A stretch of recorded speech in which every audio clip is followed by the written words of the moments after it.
A nossa diferença, Vitor, é que eu mexeria talvez na estrutura, que talvez seja um risco até maior e algo que foge até da minha, sabe, perspectiva do que é futebol, assim, mas que eu acho que precisa para poder reenergizar, reoxigenar a equipe. E você manteria a estrutura com Tassiano, Jean Lucas de segundo homem, Everton Ribeiro, Cauli, Everaldo e Biel. Eu jogaria Biel de um lado e Everaldo do outro, com Tassiano ali no meio do bolo do ataque também, e recuaria Jean Lucas para primeiro volante, o que é um risco que eu acho que deveria ser assumido. Mas enfim, só para poder contextualizar, até para nossa audiência rotativa, hoje Tony Silva soltou na sociedade, né, que um passarinho tricolor contou para ele que haverá mudança no esquema de jogo, né? E aí a mudança no esquema provavelmente seria caindo para um 4-3-3 e tendo 2 jogadores abertos. E aí uma mudança no esquema não quer dizer que tenha mudança profunda tecnicamente, né? Pode ser que tenha, de jogar a Biel e Ademir logo de cara, ou pode ser que a gente só Biel e aí a gente sabe que sem ama utilizar Everaldo como ponta direita, por isso que eu nem botei como muita alternativa assim de centroavante, que ele ama utilizar Everaldo aberto pela direita e manter Tassiano ali no ataque. Mas aí, como eu disse, é um tipo de esquema que vai ter que ter muito suporte desses caras de frente na recomposição para poder funcionar. Enfim, meus amigos, quebra-cabeça contra um Cruzeiro chato, né, Veja, que assim, não vive um momento bom no campeonato. Se a gente pegar o retrospecto recente, tá pior, não à toa tá em oitavo, né, e o Bahia tá em sétimo, tá pior que o Bahia hoje, mas é um time que tem um jogador de seleção agora, né, Matheus Pereira foi convocado, estará dentro da lista de relacionados de Dorival Júnior, inclusive no jogo de amanhã da seleção brasileira, né, e é um jogador que, né, certamente vai ter condições de jogar na sexta-feira, a não ser que aconteça algo grave, a gente torce para que não desejamos mal de ninguém, mas é um time que tem um bom nível de jogo, a ponto de alavancar um cara do nível de Matheus Pereira vestir a camisa amarelina. E às vezes em que a gente enfrentou o time de Diniz, a gente, se eu não me engano, posso estar completamente errado aqui, mas pela minha memória, que inclusive é péssima, nas vezes em que o Bahia enfrentou bem os times de Diniz, que tem esse troca de passes, né, que chega com bastante intensidade, que vem. É um estilo peculiar do Bahia, sabe? Ainda é mais rígido do que o do Bahia, inclusive. Mas a gente enfrentou eles com 4-3-3, né?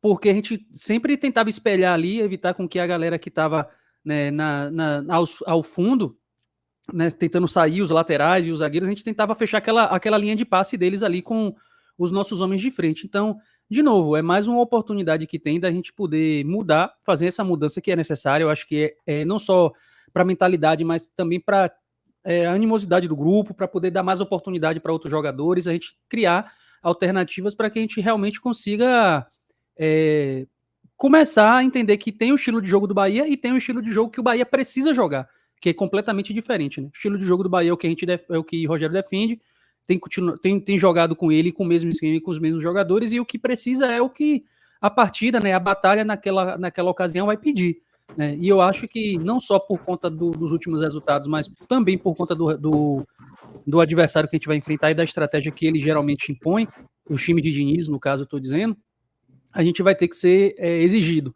E essa exigência vai passar muito por conta também da adaptação, né? Não é nem uma mudança, né? É uma adaptação de mentalidade. Inclusive, começando pelo princípio de que todos vão ter que correr, né? É o típico jogo que todos vão ter que correr. Assim como a gente dentro da Arena Fonte Nova impõe o nosso, e a gente costuma dizer que os adversários se cansam bastante para poder, né, correr atrás da bola, agora é a oportunidade que vai ter do Bahia espelhar um time que também tem uma proposta parecida, né? E uma parada também importante, eu tentei resgatar na memória aqui os jogos contra o time de Diniz.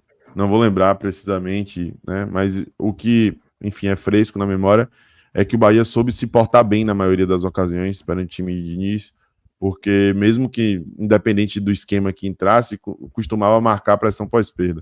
O Bahia fez alguns gols nos times de Diniz, assim. Só de lembrar de cara aqui, tem o gol de Hernani contra o Oeste, em 2016, e com erro de saída de goleiro. E tem um gol contra o Fluminense, aqui na Fonte Nova, 3-2 em 2019, de Gilberto. Também erro de saída de goleiro, de Agenor. Na época foi Agenor. Agenor fez uma partida desastrosa, assim, fez pênalti, aí errou alguma coisa lá no primeiro pênalti, o pênalti voltou. Enfim, eu lembro que foi uma partida péssima dele, mas ele estava agindo assim por orientação de Diniz, né, de tentar sair para o jogo, isso minou a confiança dele. Então o que o Bahia fez bem, geralmente, nos confrontos com o Diniz, foi se portar explorando os erros. Tomara que Ceni faça isso.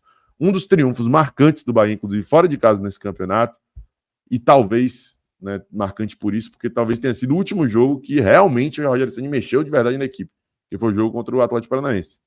E ele se adequou à característica. Tinha o Luca Diório, que tinha uma ótima bola aérea, né, ofensiva, e aí ele colocou Rezende como cabeça de área. Rezende fez uma partida de almanaque, né? Pô, nenhuma bola passava ali da entrada da área do Bahia. O Bahia foi bem postado defensivamente e soube aproveitar com Biel, diga-se de passagem, ele fez um dos gols dessa partida, o primeiro gol, no segundo gol, se não me engano, o primeiro foi de Everaldo, soube aproveitar com Biel essa jogada pelo lado do campo, né, rasgando a defesa. E Everaldo, centralizado, também conseguiu fazer um belo gol, né, onde ele já fez alguns gols. Só de cara aqui eu lembro contra o Fortaleza, Atlético Paranaense e Vitória. 3 gols que Everaldo fez daquele lugar ali, da meia-lua, né, centralizado. Então, assim, talvez seja uma lição para a gente poder analisar, extrair do que já deu certo, né, com mudanças perante as características do adversário. Eu acho que esse jogo é um jogo com essa cara, né, de você não perder a sua essência, mas moldar a equipe para um Diniz que é meio metamorfose ambulante.